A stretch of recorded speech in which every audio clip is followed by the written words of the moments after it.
So I am excited to introduce Piper Cobak. Piper is a rising senior at the University of New Hampshire, working towards earning their BS in environmental science with an ecosystems focus. Summer is a busy time for our industry, and Piper took our dynamic workplace in stride, showing excellent self-motivation and independence. They were invaluable in updating our CRM town-specific restrictions regarding solar installations. ReVision will continuously use this information and data Piper analyzed to streamline our goal of transitioning New Hampshire away from a fossil fuel economy. Piper, thank you so much for all the work that you are done. And with that, I will hand it over to you. Thank you for the introduction, Tom. I really appreciate it.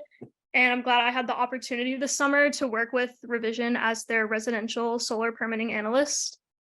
And you can go to the next slide, please. So I choose to use the town hall icon for my visual to show my work because most of it has been based around interactions and information from town halls and local governments, and is something that somewhat relates to all of our projects. So here's a walk through the Town Hall of Solar, which includes the areas that I've researched that are critical to the design and permitting process. And this includes ground mount and rooftop solar setbacks, inspection and permit requirements, tax exemptions, and GIS and tax map links. Before my fellowship, when an inquiry came in, the sales and operations team needed to locate this information to design projects in order to progress to the installation stage. And you can go to the next slide, please. I think there should be some transitions to show the process.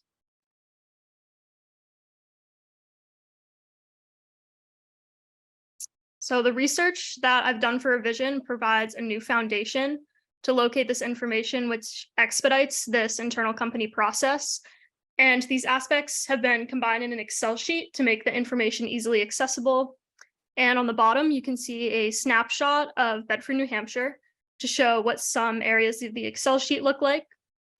And some of the highlights that I found in my research were that ground mount setbacks in residential zoning districts were the most conservative in the front, which were over 45 feet, with less strict guidelines for the side and the rear, which were under 30 feet. And for rooftop setbacks, the larger towns tend to use more updated legislation, while smaller towns tend to follow their own guidelines. And you can go to the next slide, please. Thank you. Looking past my time at the fellowship, the research I've done is going to be uploaded into the company's CRM to make it even more accessible. The information can also be used to update the solar ordinance draft that ReVision has with new information and recommendations. And town and public outreach can also be done to alert towns that have extreme setback or permitting requirements to encourage more flexible guidelines that other towns are following. And town ordinances typically have yearly edits and adjustments. So it's likely that in the future, the database in the Excel and the CRM will need to be updated. But every town that I've researched and interacted with were varied in their solar processes, and a majority had different requirements for each focus research area that I've looked at. And the lack of permitting standardization in New Hampshire is partially a result of local governments not being able to progress alongside the rapidly developing solar industry. And one of the biggest takeaways that I've learned that applies to all solar companies in New Hampshire is that we are all ultimately working towards the same goals while navigating through these complicated and varied permitting processes. So while this research does not completely solve the issue, it highlights the role that governments play in the local solar industry and the importance of researching and documenting this information so that ReVision can streamline their design and installation of solar projects across New Hampshire. So to wrap up, I'm very interested in renewable energy alternatives, but prior to this, I've only done work on the topic more broadly at a federal level, and I've really enjoyed being able to focus specifically on solar at the local level. So I wanted to thank Tom and Anna and ReVision and the UNH Sustainability Institute for the opportunity and guidance through the summer. It's been great. Thank you.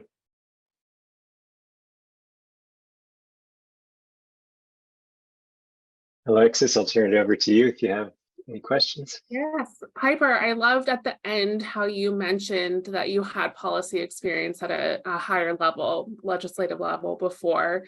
What was maybe surprising to you when narrowing it down to the state and town level? Did that open your eyes to how policy is made in such different segmented parts of the state? Yeah, I think the main surprise was that I was expecting there to be a little bit more cohesiveness in different aspects of the research than there was. It was a lot more varied than I thought, which differed from my research in the past because I didn't actually interact with anyone in local government. So that was also interesting to be able to interact with people on that level as well.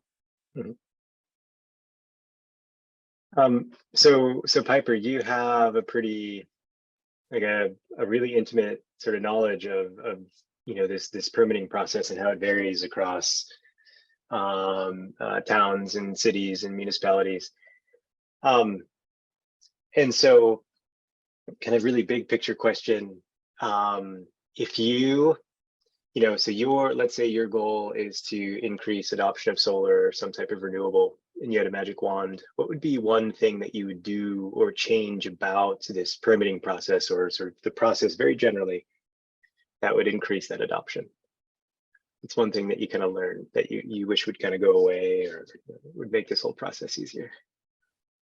I think from the main two things that I've researched, what would make it the most easier would be having more general setback guidelines for ground mount solar and more general guidelines for rooftop. Well, that was one of the major things that I found, specifically with ground mounts, the difference in amount of districts per town, and then the differences in their setbacks within those districts. So I think having a more sort of cohesive outline would make that easier, even though that's probably not completely viable for the future. I think that's what I would go with. Yeah, that's okay. You've got your magic wand, so anything works here. Yeah, awesome. Thank you so much, Piper. Really, really nice, really interesting work, and great presentation.